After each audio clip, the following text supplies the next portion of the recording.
So good evening, everyone. I hope you can see and hear us clearly. We are starting our webinar now. So, and in the meantime, you can be sharing the link with anyone you feel will benefit. So I can see you, Daktari. How are you?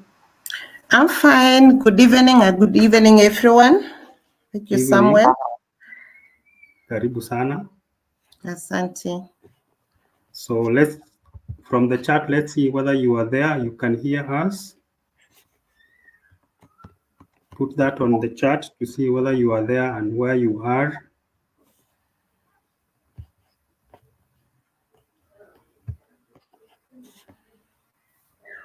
Let's see whether you can hear, you can see us from wherever you are. Type something on the chat.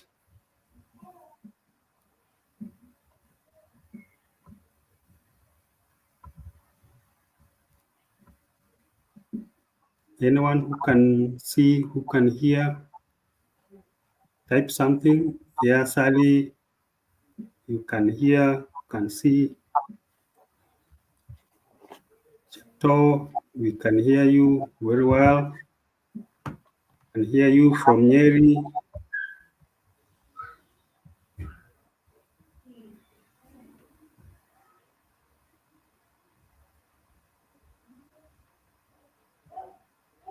Let's see some of the comments.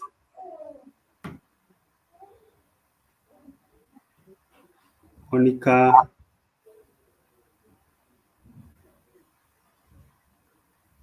Somebody is tuning in from Zambia.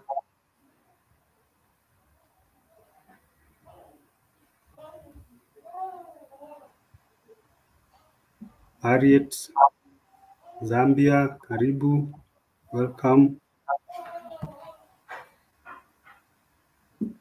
Welcome to our webinar. So let's see from the chat here. Opili, I can see you there. Kennedy.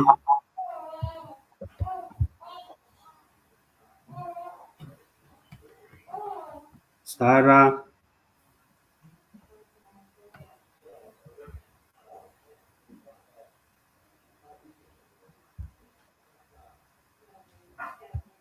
Leah.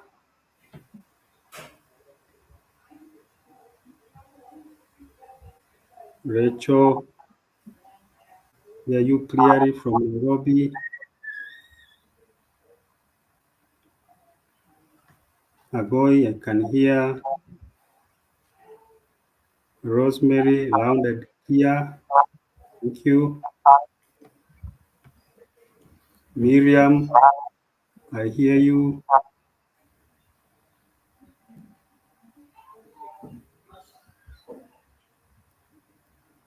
Matamu, can hear you from Modero. Anne Jogu from Limuru. Helen, I see you there. Regina, come. So there's a confirmation that we are clear, we are live. So welcome very much. So our webinar is ongoing. So you can share the link with anyone in the meantime.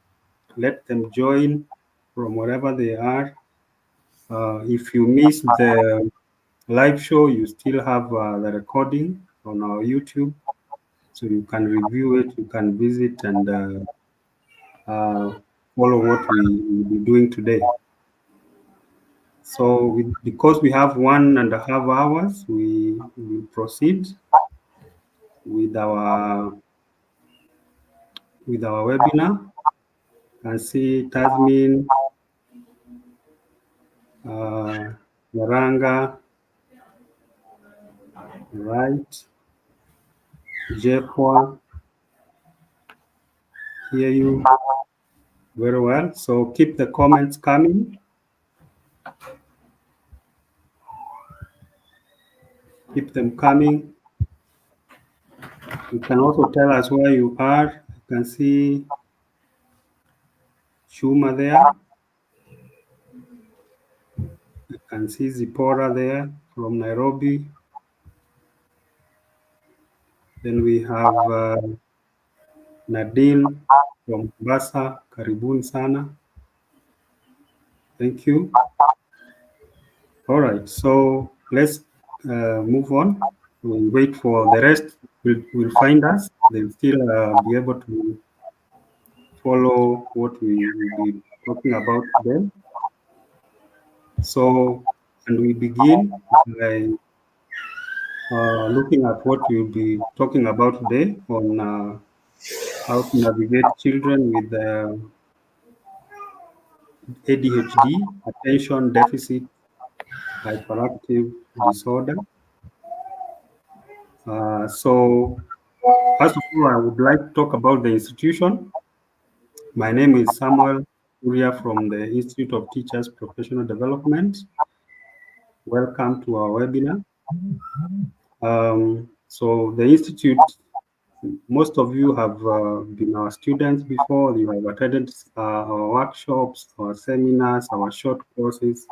So most of you, it's not you are not new here. Those who are new, we have been around since 2012, and we were established as an institution by an NGO called the International Collaboration for Community Development and Empowerment, and as a TTC or Teacher Training College, and also a Teacher Professional Development Institute.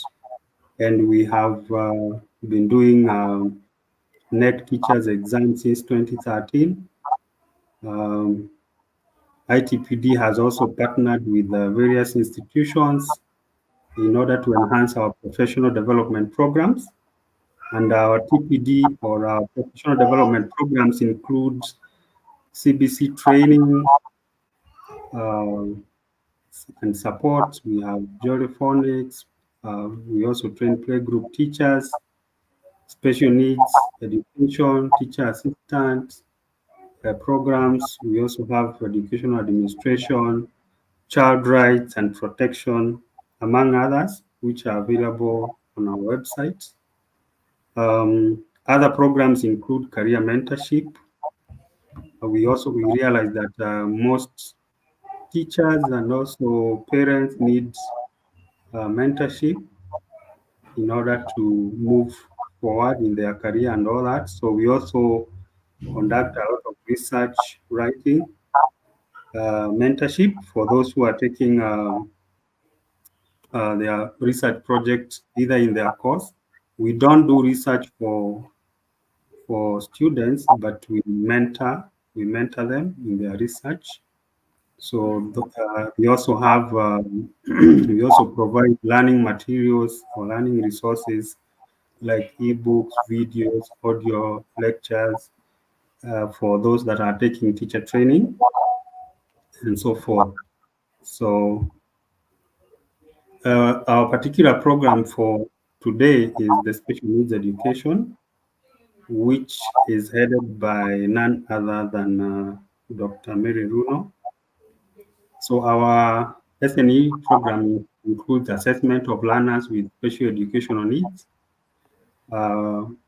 We also design individualized education plans, IEPs, for learners that are below 14, and individualized transitional programs for learners above 14 years. Then we also have teacher parents training in special needs education. We have been doing that for quite some time. And we also have consultancy services in the area of special educational needs, headed by Dr. Runo. We also work in collaboration with KISE. KISE is Kenya Institute of Special Education that is based, their headquarters is in Kasarani. We work closely with them. In fact, we have an invitation for an exhibition they are having later on, which we will share the details on our WhatsApp group. We will keep you posted so that you can also visit them during that exhibition. We also work closely with Modern Solutions. Modern Solutions is a company that is mandated to offer or to deal with the assistive devices in the area of special needs. So they deal with the devices. So things like wheelchairs, um, uh, hearing devices, all those devices that you can think of in the area of special needs from Modern Solutions. And also, we also look at uh, special needs in terms of research. We are doing a lot of research and so forth. Um, Among some of the programs that we have in the special needs include the ones that you can see on the screen there, quite a number of them. We have them listed in modular form. So you will find that we'll share the details later. So we have already done module 1, 2, and the list continues like that. Um, so our head of special needs is none other than Dr. Runo, who will be our facilitator for today. So maybe a brief background of Dr. Runo I can share with you. So she holds a master's and bachelor's degree in special education from Jersey State College in the US, a PhD in special education from Kenyatta University, postdoctoral research fellowship from the University of South Africa, specializing in learning and intellectual disabilities.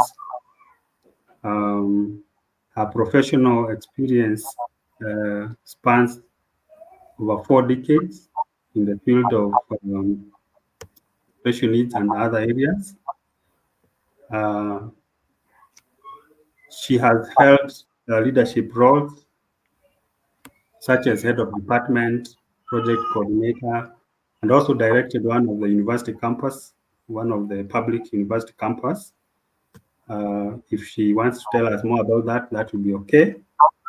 So she has also authored over 17 peer-reviewed journal articles, chapters on inclusive education published by Oxford University Press,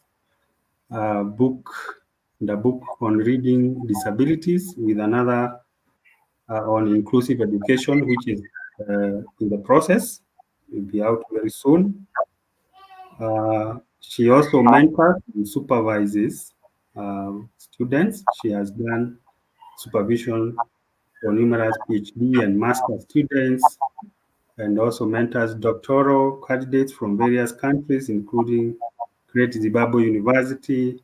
She has graduated a PhD student last year.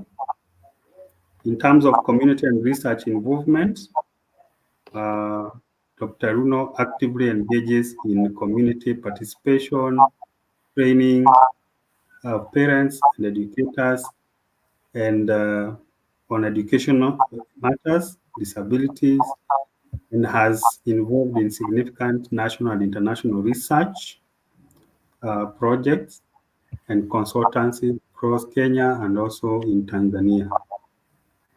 So, Daktari and everyone else, thank you for joining us. We are excited to have all of you on this webinar.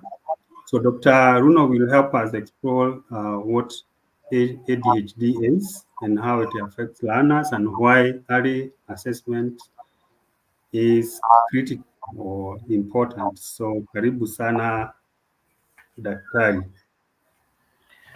Oh, wow. Thank you, Samuel. Good evening, everyone. That was quite a story. I see some people are saying that they can't access, so I don't know how we can help them.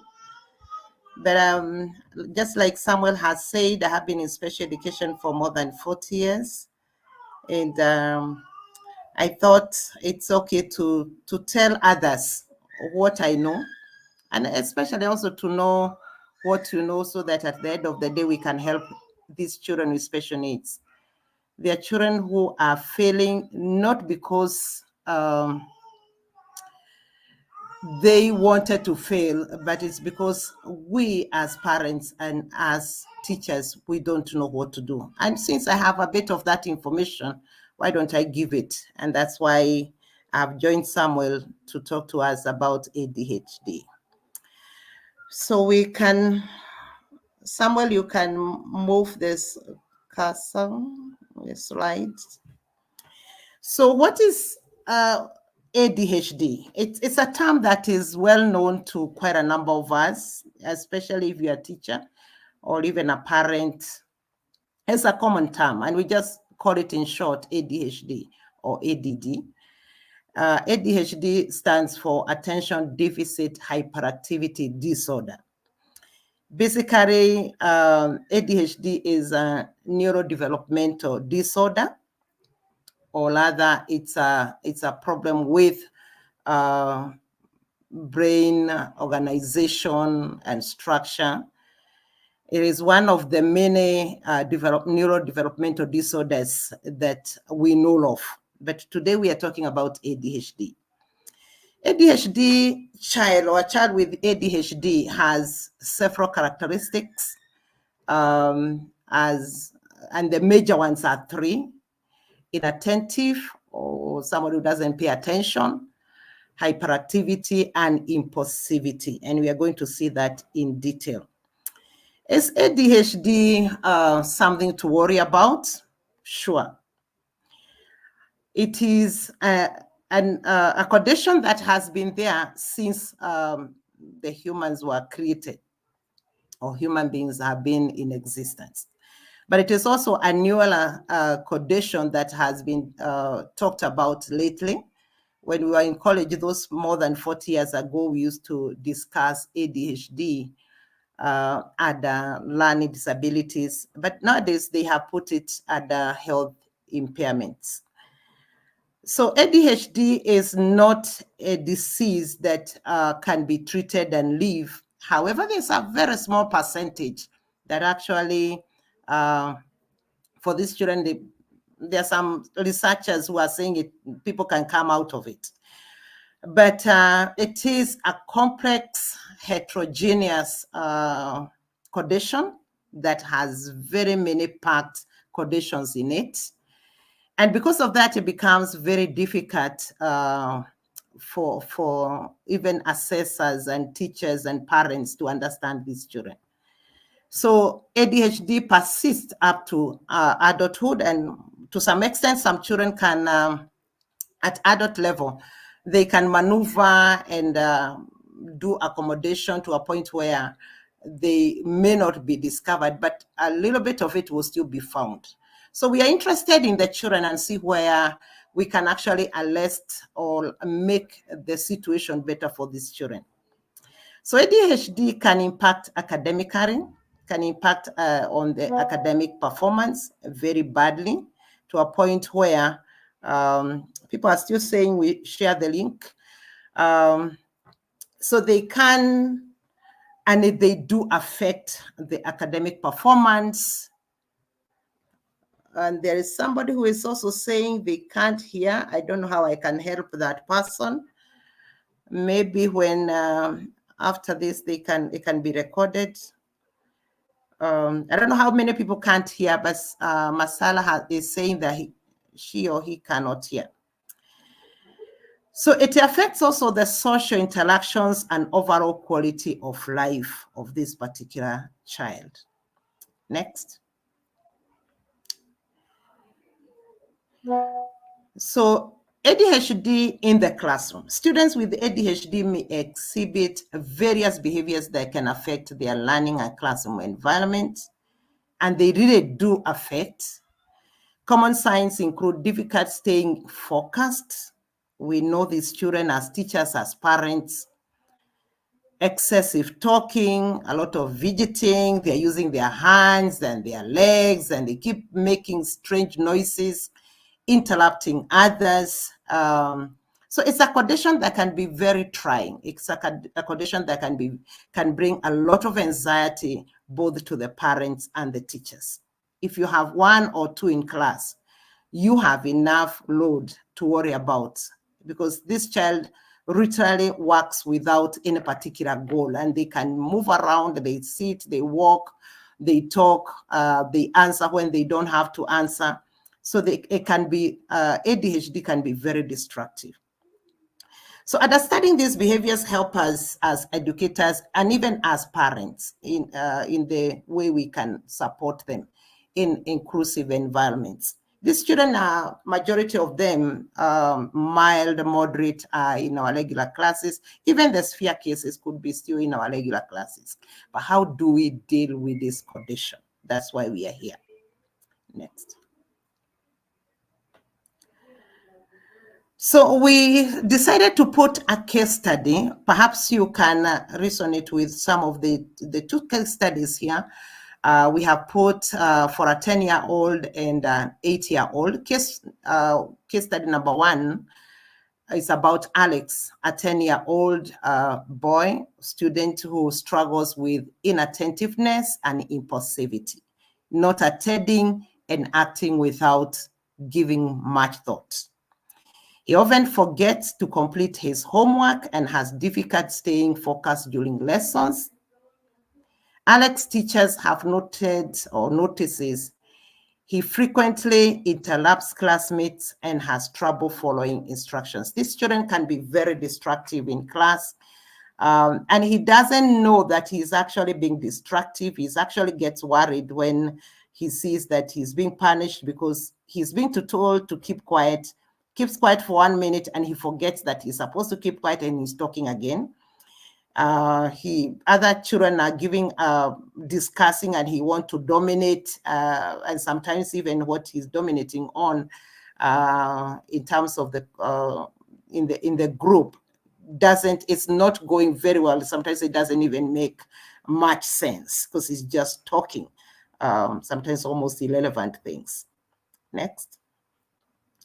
So case number 2 is of a young girl of 8 years who exhibits hyperactivity and disruptive behavior. Hyperactivity is being acting without a goal. Somebody who is overly active in one way or other. There is no goal. He's busy running up and down, doing so many things without a specific goal. And therefore, at the end of the day, becomes disruptive. And they're also very disruptive in terms of behavior. So they can actually make the class very uncomfortable, and the teacher can really have stress.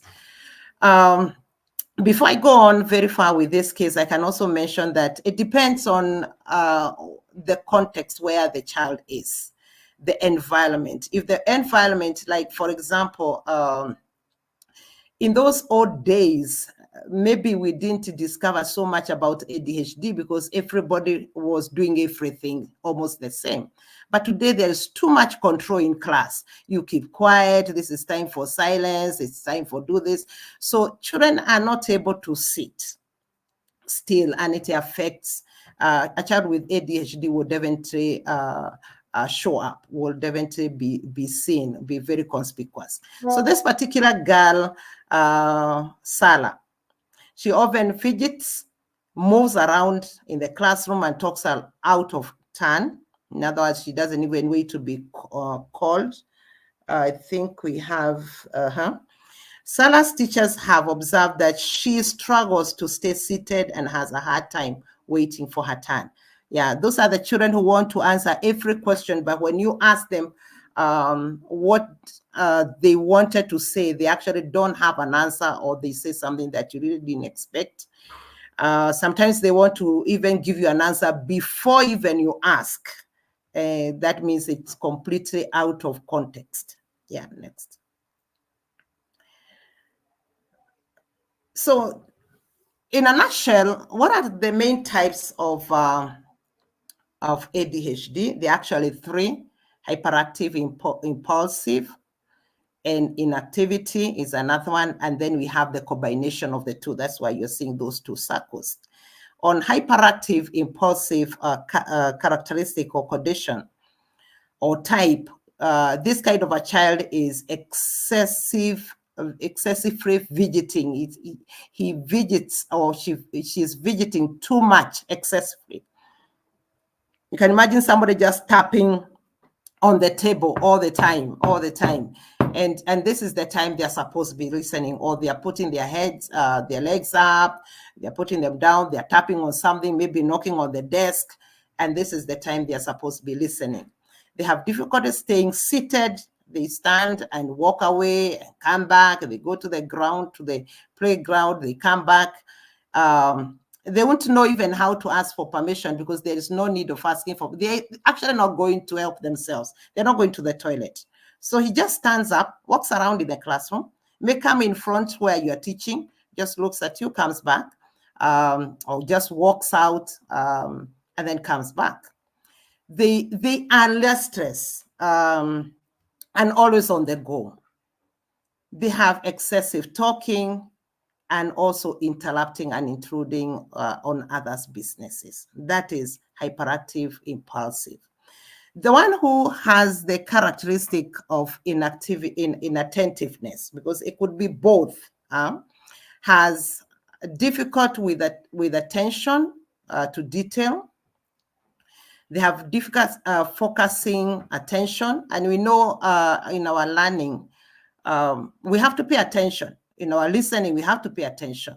So if we don't pay attention, the child will be left out in terms of the content that is being learned, including the instructions that are being given by the teacher or the parent. They have difficulty listening, especially we are talking about listening to relevant stimuli, attending to the relevance, what you want him to see, what you want him to attend to, what you want him to listen to. They have difficulties in that. They have difficulties with organizing and planning. We talk about executive functioning. They have problems with executive functioning.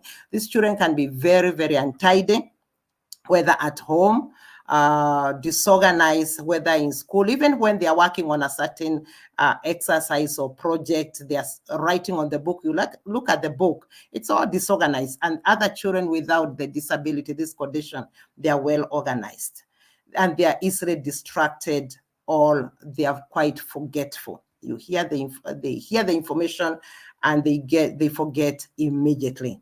Now, both the hyperactive impulsive and inattentiveness can join together, and we have the third type that is combined of both, the combination of both.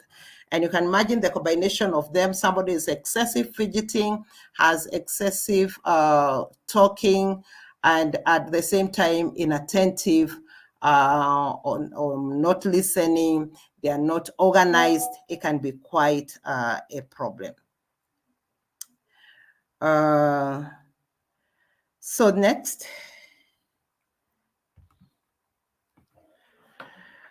So why do we want to talk about, why do we want to train parents and teachers on the issue of, on this particular category of ADHD? One, the assessment, we would want to have the teachers and parents identify certain symptoms quite early, or signs quite early, so that these children can be helped.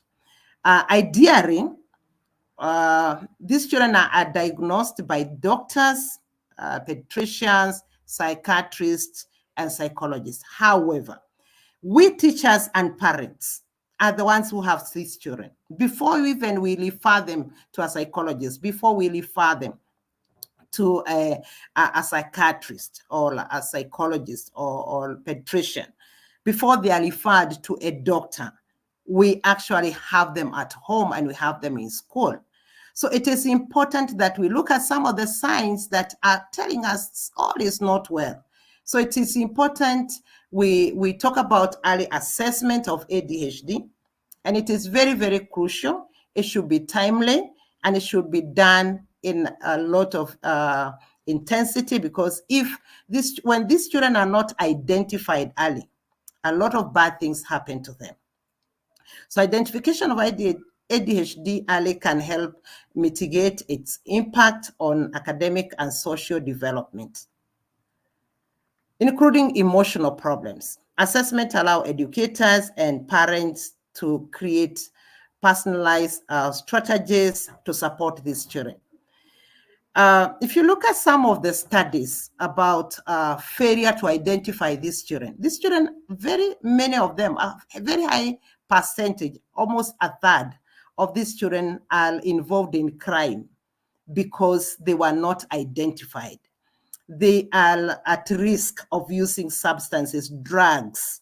They are at risk of crime, of theft, of serious crimes, because they move very fast and they don't give a thought before they do the action. You find the child, because they can get very angry, or they want attention and the attention is not there. In the process, he might do something that will change his life or change her life forever. Maybe knifing another person or knocking somebody down, or hitting a person and they are beaten because the person is wondering, how can a small kid like this slap me? So they get serious problems because of the condition they have. But when they identified early and supported both at home and in school and by medical, majority, quite a number of them, a big percentage can be the condition can be controlled through medicine. So that's why the doctors are coming in.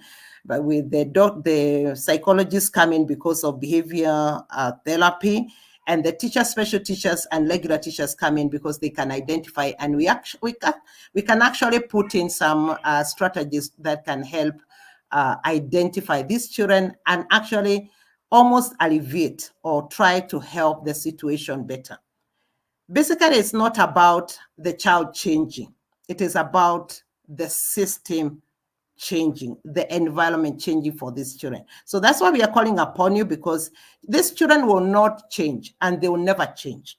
You cannot remove a condition out of a person. So it's a condition they have. And when we don't attend to it, it comes with other many occurring conditions. The comorbidity conditions, that is the conditions that get along or go along with ADHD, like learning disabilities, what we call dyslexia, dyscalculia, mood swings, bipolar, stress, or anxiety. They have very many conditions that autism. They have quite a number of conditions that walk around or live in the same child. So if we don't identify these children early, they actually become worse as the time goes, as they continue to grow. Next. So what I wanted us to do, or what I was, we were planning, is we watch this small video, because we want to train eventually, but we want you to watch this small video. And later on, we can now have questions, and we are really encouraging you to come to the course, which is 3 days. Samuel will talk about it, but we are just telling you that we have an answer. We have an answer to these children, and we can work with psychologists where we need to. We can work with doctors where we need to. But the classroom teacher and the parents need to be at the forefront of helping these children. Yes. So we can watch the video.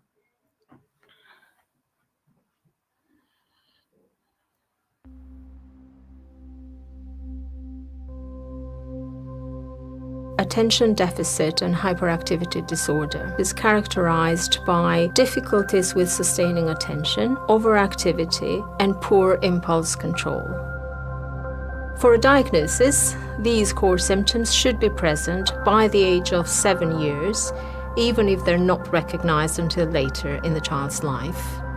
They should also be severe enough to affect the child's learning, school, and family life.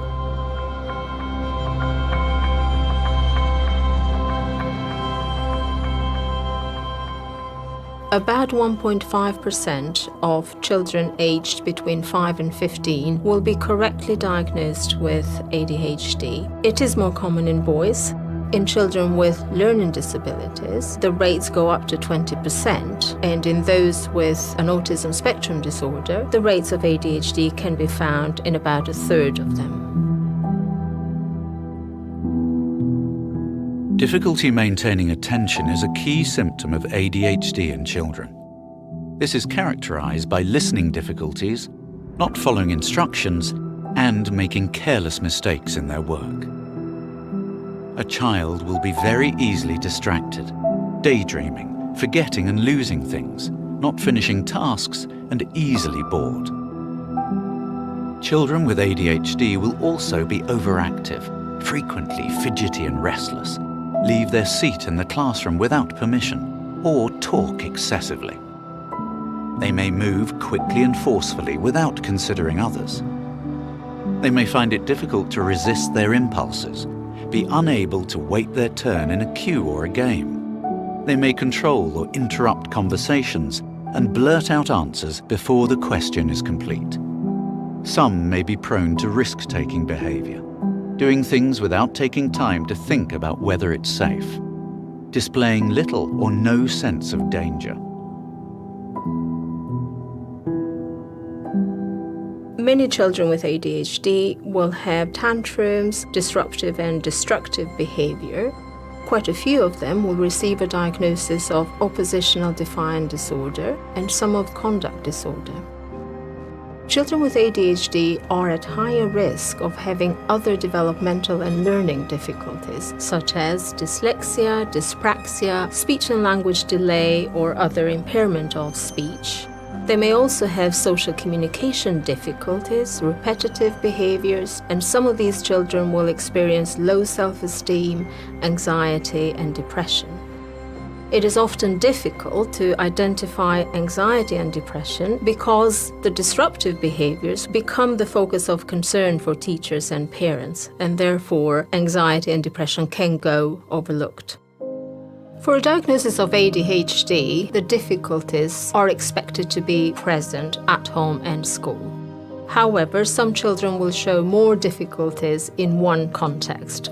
It is often the case that when the schools are very supportive and structure the child's time, the difficulties at home are more apparent.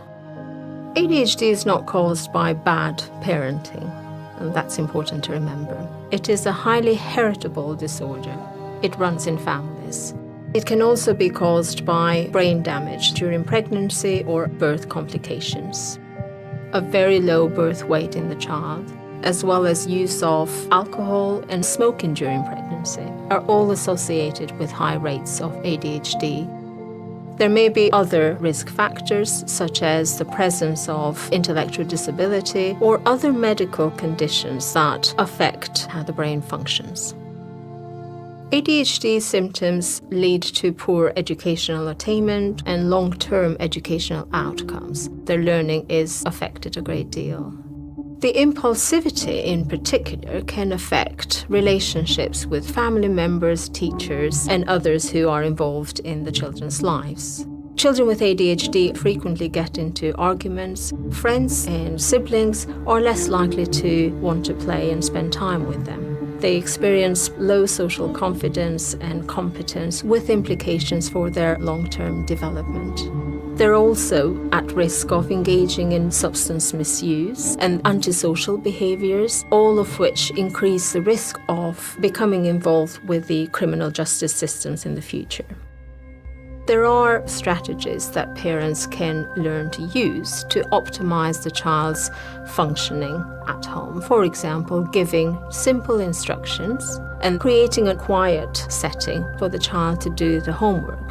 Teachers play a key role in adapting the individual educational plan for the child to accommodate the ADHD difficulties. For example, placing the child near the teacher and structuring their time in order to facilitate their interactions with other peers.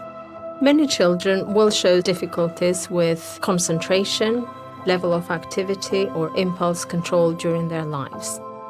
However, when symptoms of ADHD impact on the child's learning as well as on their social functioning, then that is a time to refer. We would advise the parents to share their concerns with a general practitioner, who then may refer to a local pediatrician or to a child mental health service in the area. The special educational needs teachers in the school may also be able to refer directly to some of these services.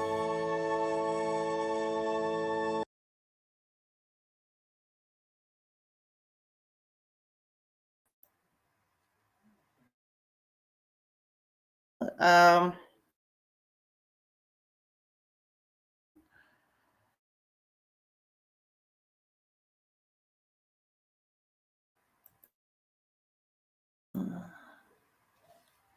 can you hear me? That is our short video and our short introduction to this area. What I want to assure you is, once it is not about labeling, it's not about statistics, it's about any child who is away from norm, who is not working as or developing like any other, we can call them typical children, because I don't want to use the word normal. So when the child is atypical, child who has a deviant behavior, child who has a behavior that is away from the norm, is a child who is a concern. And there is no amount of punishment. Parents and teachers, sometimes we just punish these children. It doesn't matter how much we can punish them. We can punish them 24/7, 7 days a week, a whole year, but it will not help. As a matter of fact, it becomes worse. But if we give them, we identify these characteristics, and we support them both at home and in school, with the siblings, with the family, in the community, we can actually help them grow and actually be very useful to themselves and the society. Like you have seen in the video and has said earlier, these children, when they are not taken care of, when they are not identified early, because they are always on the move. As a matter of fact, somebody describes them as energetic. Let me just use those words. People with ADHD report being energetic, creative, courageous, and resilient. So with all that energy they have, if we can tap the energy, the positive aspect from them, they can actually do very well. Quite a number of people who are renowned fellas in the world, they have ADHD, they were discovered, they were supported, or rather they were identified when it was early, they were supported, and today we can talk about them. So why not Kenya? Why not Africa? Why not us? Why not do what we know best so that we can help these children? So that's what we wanted to say. Perhaps now I can allow questions from the participants, from the listeners. Thank you for listening. Let's hear questions from you. Back to you, Samuel, so that you can now organize us.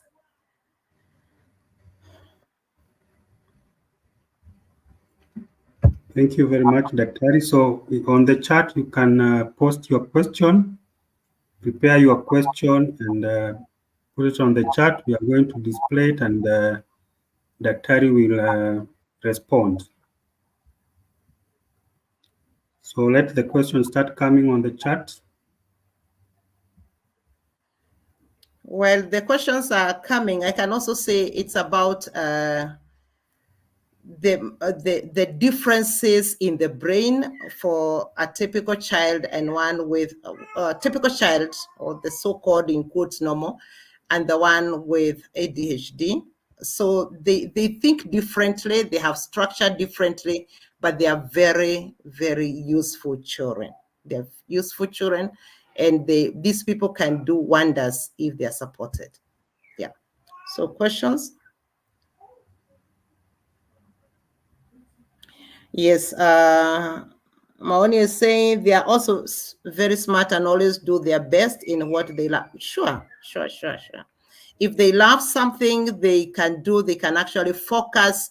The only problem is if they are not supported, they also focus on the wrong things. They can actually do very well with a project, if the project is well organized.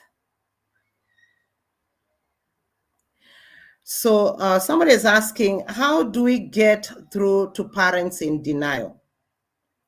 Children, siblings have these traits. Yeah. I think if you're in a school, call when you have parents meeting, you can call somebody just to talk for not even more than an hour. We have taken less than an hour to communicate. Because I know the reason why parents don't want their children to be labeled. And we also know in history, once we start pointing at a child and we start saying the child has a problem, some of us, we don't know how to help or to control it. So some parents defend their children, and they could be in denial. And probably they do not know that there's a problem, or maybe they have been suspecting there's a problem, but they are not able to know how to go about it. Perhaps then through teacher-parent discussions, or when there is a visiting, they can maybe a general talk without pointing fingers on any. Yeah. Do autism disappear? If yes, at what age? Autism does not disappear. These are conditions. They don't disappear. The reason why and maybe if you can ask me, why are we wasting a lot of energy trying to teach? We teach to make the child survive, make the child to live on, and to know how to navigate his life. So if the child is not taken care of, definitely the situation will be worse. Let me give you a good example. If you have a dress and you see a small hole, and you don't mend it today, and you don't mend it tomorrow, and you keep on wearing it, what will happen? It continue to tear. So when we see we don't help these children and don't discover these children early enough, and we don't help them, they continue to become worse. So what treatment options are available for children with ADHD? There are various treatments. There is the medical aspect, like I have said, the doctors prescribe drugs. And it is also the option of the parents, whether if the child is not severe, maybe he doesn't need drugs. But one of the treatment is medical. The other treatment is psychological, especially on behavior therapies. There are several behavior therapies that can be used. And the other treatment is educational. That's why we are here. So while all the other professionals are important, you are also very, very important, including the parent, because the parent can also make this child's environment more conducive. At what age do we see them change in behavior? The research is saying that these children can be identified as early as 2 years. However, majority of researchers insist that the real time for identifying them is from 6 years. But if you find a child, and I want to believe they say 6 years, because all children, when before 6 years, they are all hyper, they are running up and down. But if you find a child maybe at 3 years is excessively very angry, or when they get angry, they are throwing themselves on the floor, they are rolling, and they are fighting others, they are snatching others' food, I think it is important that we start the program quite early. Yeah. So the change, you see the changes quite early as a parent. And it is important that time, that's why we are told you can actually go to a doctor, a pediatrician, or get in touch with a psychologist, or come to us. We start activities that you can do at home and in school. Yeah. How can you make these children concentrate in class and the activities to be given?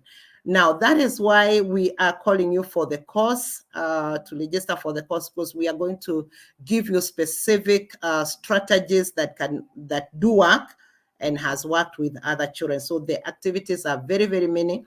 There are strategies and approaches that we use in class, and we can help the teachers and the parents to use them both in school and at home. Yeah. I'm a teacher in class 4-year-olds. I have an autistic child. He can walk out of class to any part of the school, and so as a teacher need to be alert. Yeah, it's true. Yeah.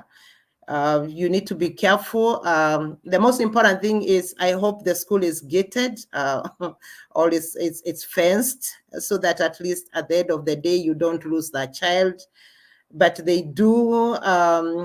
We know that children who have autism also can be are very hyper.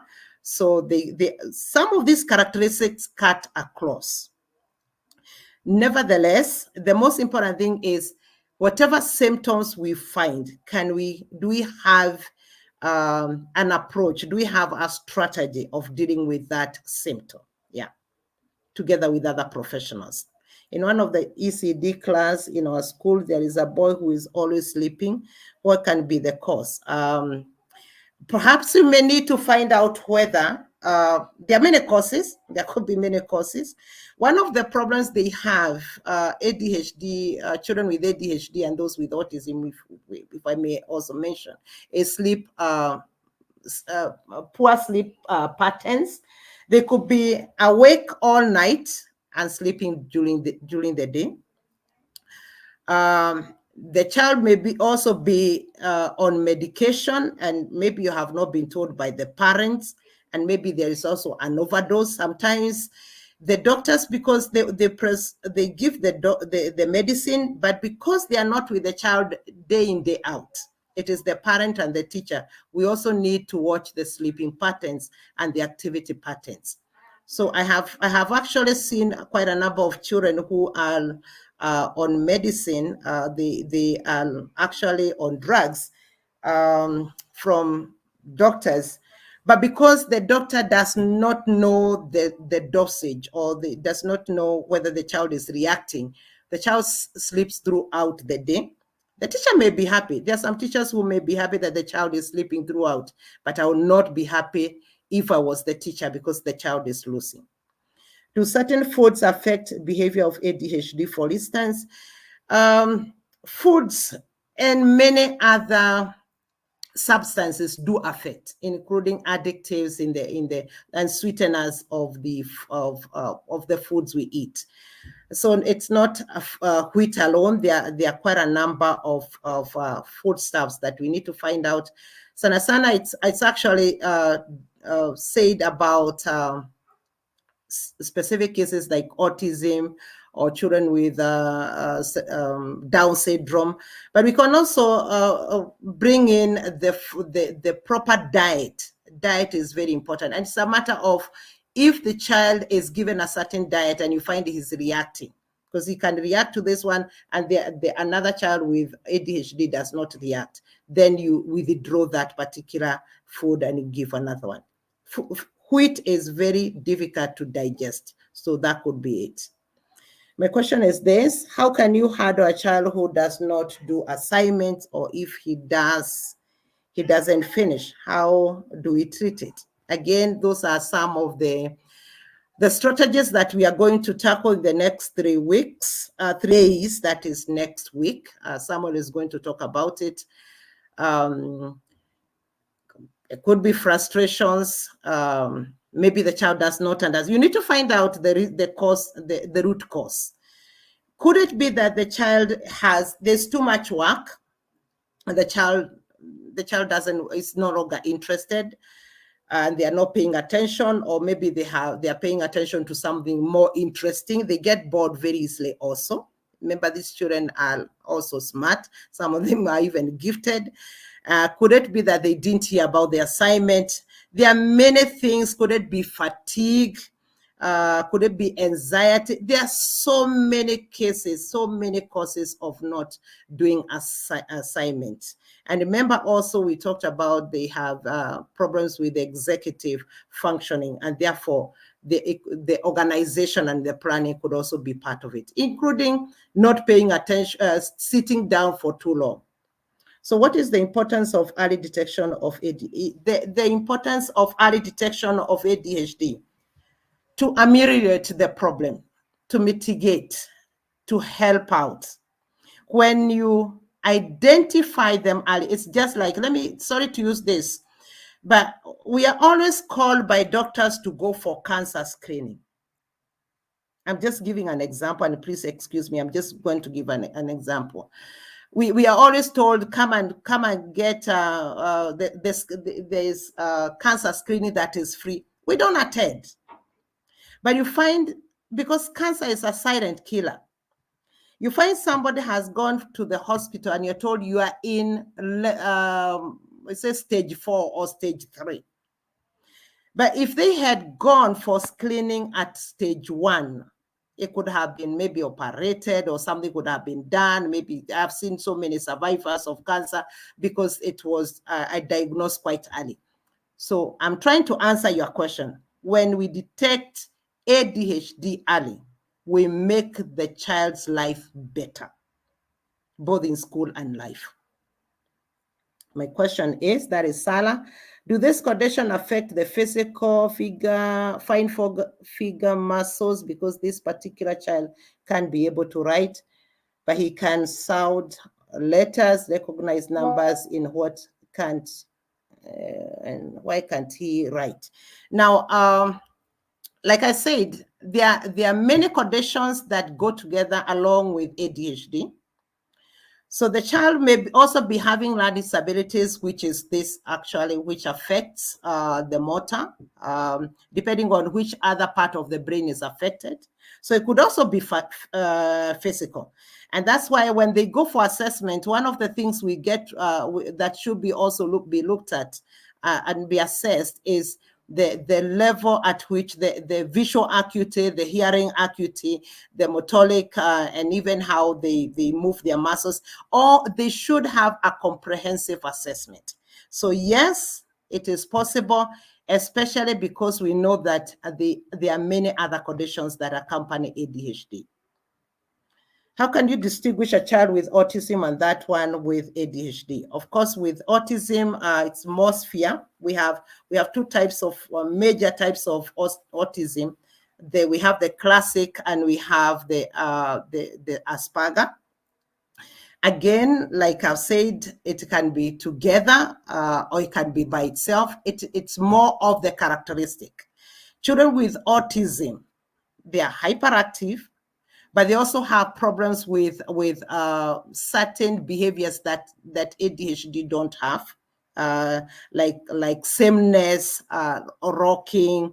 So you can look at the characteristics of each, and it's possible to distinguish them. But it's also difficult, especially if they are running concurrently within the same child. Does screen time cause or only exhibits ASD or ADHD symptoms in children? As a parent of 2 children raised in the near similar settings, I wonder why screen time only affects my first child. I don't understand this question. So Maybe it's TV, watching TV or something like that. I don't know whether it says the screening in terms of assessment or watching TV. Or is watching TV. As a parent of or maybe on a phone or a laptop or computer. That's what I'm getting. They affect my first child. I don't know. It doesn't look like it. Maybe they can write the question again. However, again, the like I said when I started off, ADHD is a heterogeneous condition. It has many conditions under it, so no 2 children are the same. just like all of us, we are very different. So they may have, you may have even 5 children with ADHD, but they have totally different, or they don't have similarities. This one has more weakness in this and stronger in this, and this one, and that's why it is important to assess them. So they may be having ADHD together with autism, but they could be mild. One could be mild, one could be moderate, and one could be severe. So definitely, even in terms of treatment, it will be different. Yeah. I hope I've answered. Purity. What if the parent takes too long in denial state, like maybe 2 years, if the child is being affected in that the less transiting to the next levels, like maybe junior to senior high school? I would advise the teachers here. 2 years is not even long. Let me tell you, 2 years is not long. Parents can be in denial for life. So 2 years is not long. So meantime, when the parent's in denial, can teachers do what it takes to help the children in class? And that's why we are reaching out to teachers, so that if you use the approaches that we are going to give you, you can actually help this child, even when the parent is in denial. I want to say here, parents do not necessarily just get into denial. When any parent, including us here, including myself, when we get our first child, when we are expecting a child, we have very wonderful dreams, ideal situation, an ideal child. What do I want to see my child? I'm waiting for the best time. I'm preparing for the best time when to give birth. I'm preparing for the best time when they are going to sit down, and when they are going to walk, when they are going to talk, when they are going to school. But if that doesn't happen, it gives me anxiety. Yeah. So parents who are in denial, it's not because they asked for that. They didn't go for it. Sometimes it's a shock that they are not able to come out. So when they are 2 years, 3 years, please, let's go on and help the child. To your knowledge, are there any institutions in Kenya, especially primary level, that offer blended learning where they support learners with special needs in typical classrooms? Yeah, we have inclusive classrooms. Any class, any school can start an inclusive program. Any school anywhere can start an inclusive program. We don't want these children to be separated. As a matter of fact, in Kenya, there are, we know the typical 4. We know those with intellectual disabilities, those with physical disabilities, and those are the schools we have. Those who are deaf and those who are blind, those are the schools we have. However, even with those ones, we are saying inclusivity is the answer. That is where we are going, because we can educate, and these children can learn in an inclusive program and do as equally well like any other child if they are given the right information, if they're identified early, and the right approaches are offered to them. So it is there are no institutions for ADHD, neither for learning disabilities as such. We have a few institutions that are coming up for what do you call it, for autism. We have private institutions for autism and learning disabilities, but if we are in public schools and even in private schools, let's just do a blended training, teaching and learning within the classroom situation. There are methods that can help these children. Where can a teacher set a parent for screening? We do assessment. It depends on where you are. We do assessment. Psychologists, if you know any psychologists, they also do assessment. So as we do educational assessments, psychologists, they do psychological assessments. So you are the one to choose where you would want to take your child. Yeah. For those kids who undergo therapy and the same time he attends the normal class in case of some improvement, is it advisable for the child to withdraw from therapy sessions? Kindly advice. No, I will not advise that they withdraw until the child. The reason why therapy is there is so that it can help. It's actually, therapies are supportive programs to the child so that the child can learn. So we cannot withdraw therapy until the child has actually improved. And it is the therapists and the multidisciplinary teams that withdraws the child. So we can't just withdraw the child. You might withdraw and the child just goes back and we start all over again.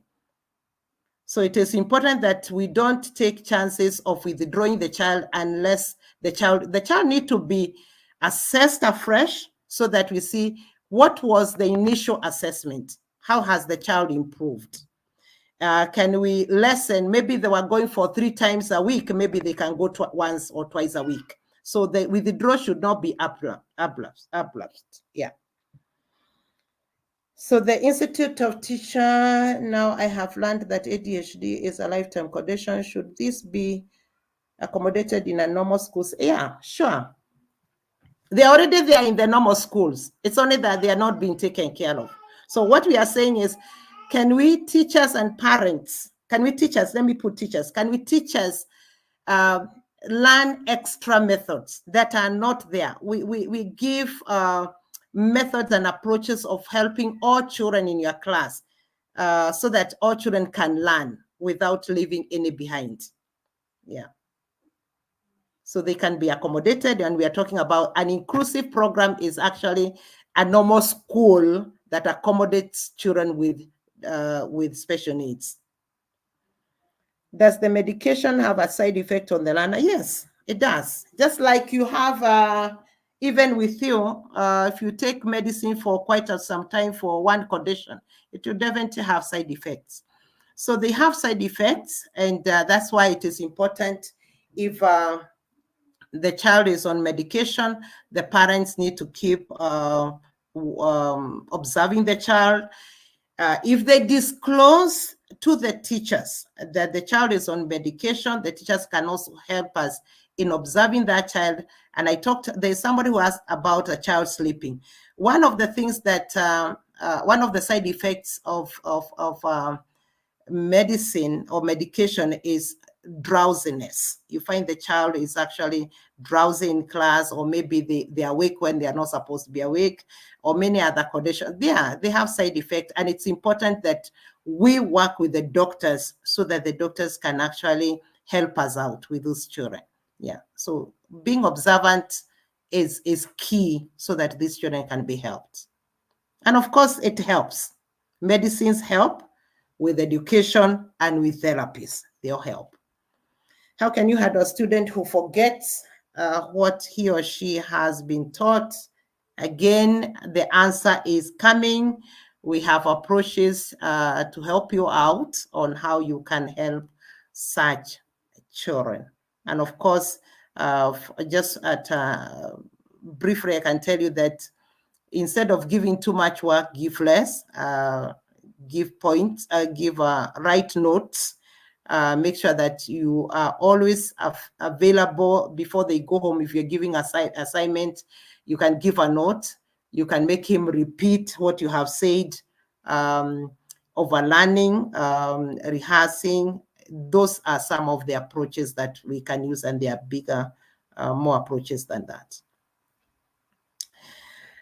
So Samuel, I've seen you have put there, maybe you can talk a bit as the questions are coming. Yeah, thank you very much, Daktari. So I'll keep a few questions up. You can respond. Then we'll talk about the upcoming training.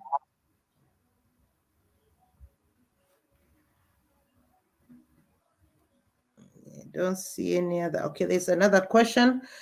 How can you access module 1 and 2 that have been covered before? Also, please provide details of day 3. training. Now, module 1 and 2 is going to be repeated. Sorry, we are going to teach it again. So be on the lookout. We are going to, there's no need of giving you notes because sometimes it's more of the examples and explaining and asking questions.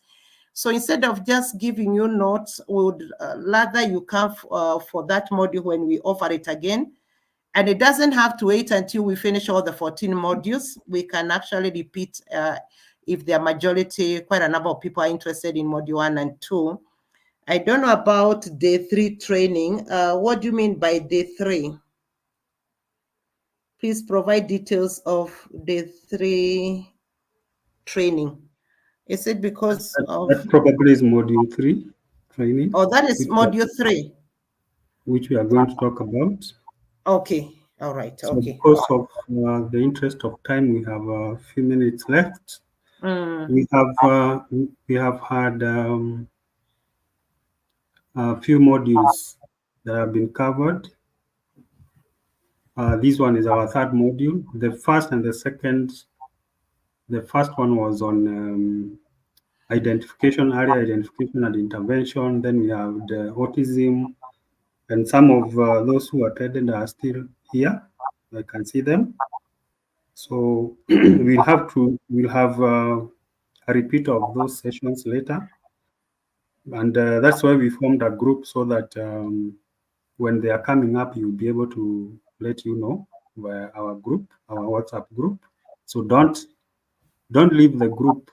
We'll keep you posted with whatever is happening, the events that are coming up, like the one in Kise. We have an invitation, so we are also going to extend the invitation to you via the group. So the upcoming training is set for the 5th, which will be Monday, Wednesday, from 7:30 to 9:30, a time like this one. We normally hold our sessions in the evening when everyone is at home after work. So we will have it online. You can have the questions that are not answered on this forum, and then we usually award a certificate, which is good, especially for teachers. Remember, as a professional development institution, we are always looking to give programs or development programs that are relevant to what you are doing on a day-to-day basis. If you are a parent, you can also join us. It's open. So there are some who have been asking what are the requirements, what are the qualifications, because it's kind of a campaign that we're doing on special needs, special education needs.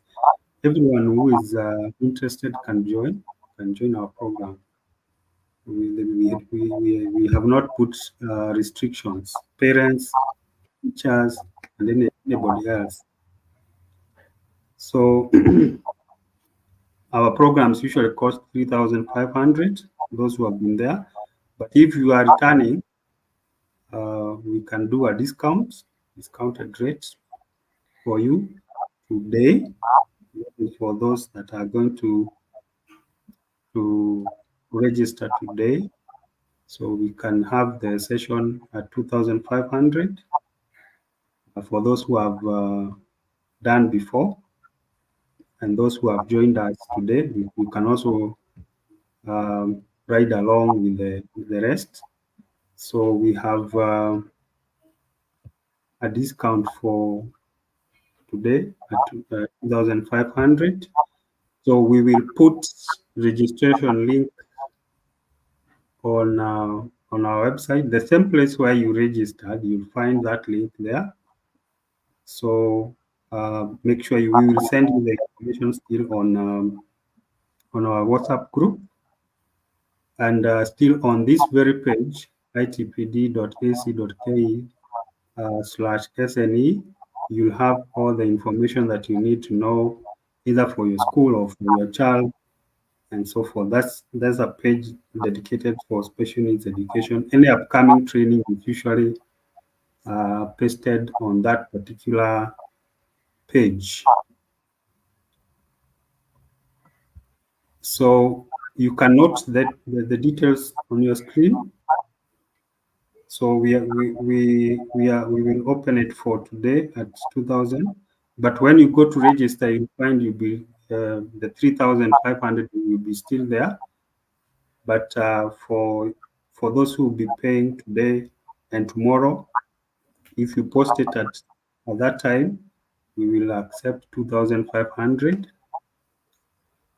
If you want to do it now, you can do it, and then make sure you DM me directly to book your slots. So these are the details. Make sure you note them somewhere. So after your training, normally you usually get the resources that we have, all the materials that we use, templates for example, IEPs that you can use for your school or with your learners. We share all those details, resources, and then you'll have a certificate of participation, which will include all the areas that you'll have covered within that particular session, the 3-day session. So you can take advantage of this seminar and book your slot for next week. I can see a number of you who have been there before. Take advantage of today and tomorrow. Then after that, we'll close the discounted rate and then we resume back to our regular fee. So, Daktari, do you want to talk about what they expect? Give us a snippet of what to expect. Yes, viewers, we are going to have, we're going to deal with ADHD in details from a bit, a brief history and definitions, the types in details, of course, characteristics. We're going to also look at the assessment or the importance of assessment and and some of the screening tests that teachers or parents can use, and majorly the approaches. How do we help these children? And those are most of the questions that have been asked here. And we'll dedicate over 2 hours, almost 1.5 days on approaches, because that's the most important thing. I can do all the others one day, and the approaches are more important, so that in the absence of, or together with the doctors and psychologists and the other therapists, we can actually do a lot as parents and teachers. So let's help these children so that they don't have to go to waste. They don't have to run into other conditions and become wasted, when we know that they are very important people. They are intelligent. They are very energetic, and they do a good job if they are supported. So I would encourage you to join, and you meet us on Monday, Tuesday, and Wednesday. And the entire module, definitely the notes will be there where you can be referring to. I prepare quite a bit. For those who have been with us before, I prepare very well, so that at least you can be referring to the notes anytime you need them in the new class or at home. Yeah. Thank you very much, Daktari. So probably if we can have a final question session answer before we call it a day or an evening. So let's have the questions coming as we address those questions a little bit before, in the next 5 minutes.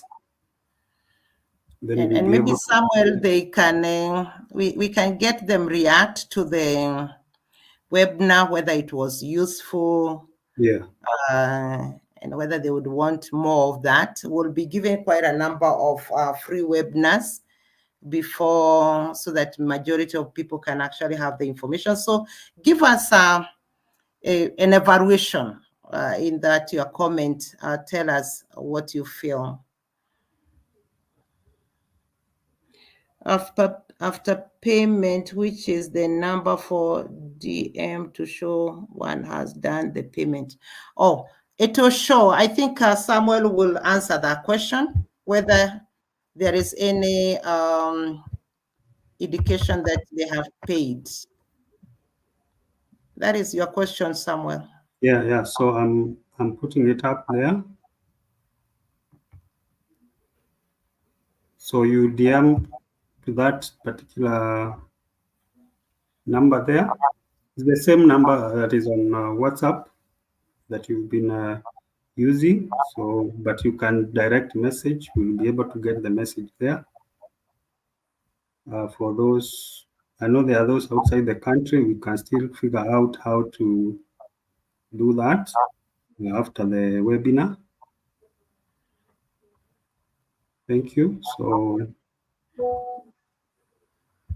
let's see the reaction from the webinar. Was it helpful? Was it clear? Was it helpful? Is there anything you'd learned us to improve on? Devante will give you details. Okay, so El Kim says it was effective, clear, and full of detailed knowledge. Thank you so much. Anyone else with a comment? Would like to hear more comments, see more comments. Even thumbs up. Okay, everyone says I have learned a lot. Be blessed for this. You're welcome. Thank you for reinstating that all parents expect to perfect a child at birth and therefore go through a sad period when it, yeah. We all have an ideal child, and any condition is not the fault of the parent. It's just some of those things that just happen. So we are also going to talk about the possible causes in detail. Yeah, thank you, Everine.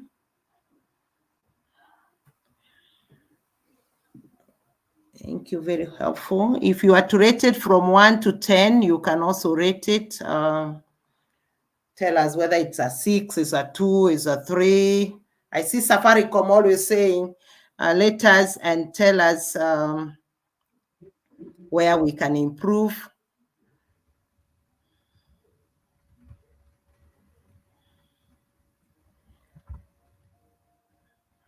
Very helpful. Yes, Anne. Thank you for the comments. Is there anybody, Tina, also? Anyone from those from outside the country? Okay, Big Heart Foundation. This was very insightful. Susan, very insightful and innovative on how to embrace these children. Yes, thank you.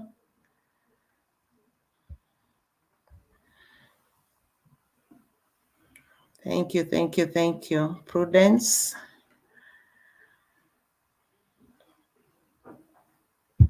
Joanne, I assure you, thank you. Joseph Karaoke, thank you for this important information. You're most welcome.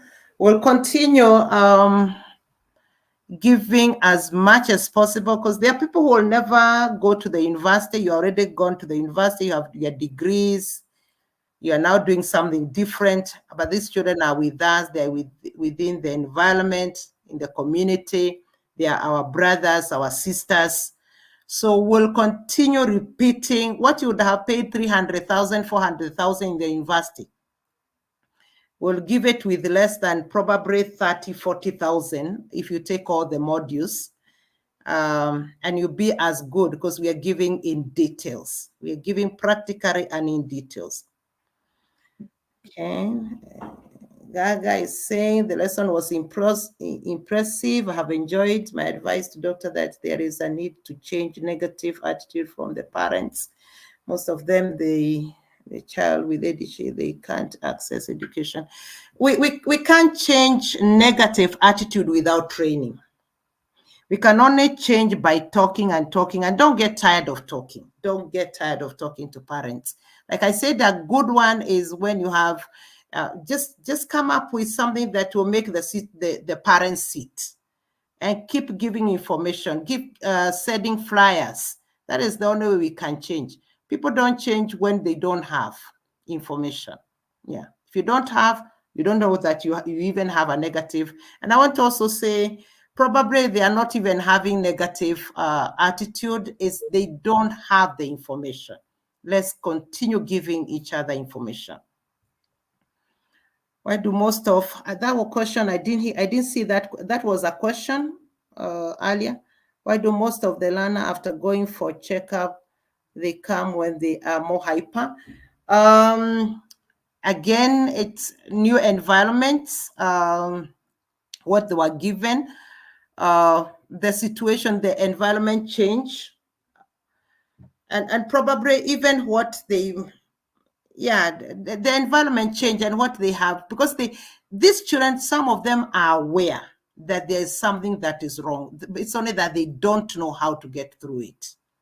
So it could be that, yeah, could be that, especially the older children. Yeah.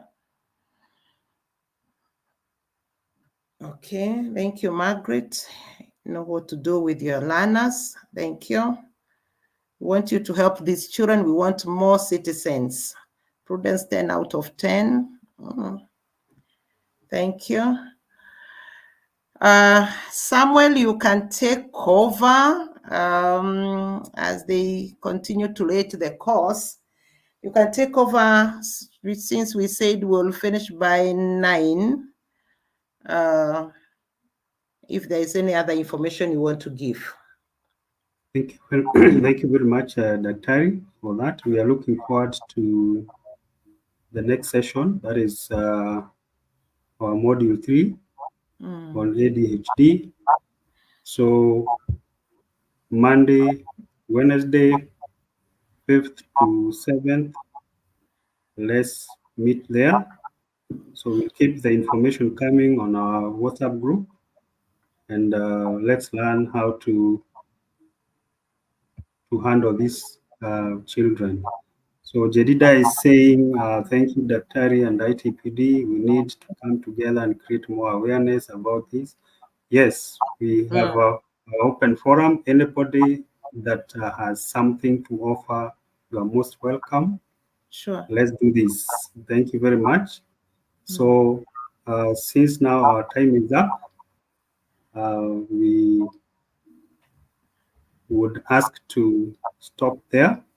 Let the comment keep coming on our channel. We will be able to look at that and also respond. And thank you very much for your time. Arnold, you were saying many thanks. Thank you. You have Prudence. I like the way you made it more lively by answering more questions. We should have more of these webinars coming. We've had webinars, but now you'll be notified through the group. So thank you very much. Daktari, tumeshukuru sana. We can't have enough words to thank you, but may God bless you. All the participants, thank you very much. And we hope to meet you on Monday. So thank you very much. God bless you. And we are out. Thank you so much. I appreciate every one of you. You can also give us comments still on the WhatsApp if there is anywhere we need to improve. We want to make sure that our children, none of our children in Kenya, in Africa, are left behind. We should work together. I agree what you have said. We work together and we make sure that our children are getting what is due to them, because parents are paying fees. Parents have given a child. That child who is having a disability with one parent, may not be felt by the school, but the parent will feel the pain. We can help that parent. We can help that child. So thank you so much, Nola Otieno. You have also given a wonderful comment there. We appreciate every one of you. And we see you on Monday. I'll prepare well so that you refer to those notes for a very long time. Thank you so much. Thank you very And much. God bless you. Have yourself a good night. See you later. Thank you.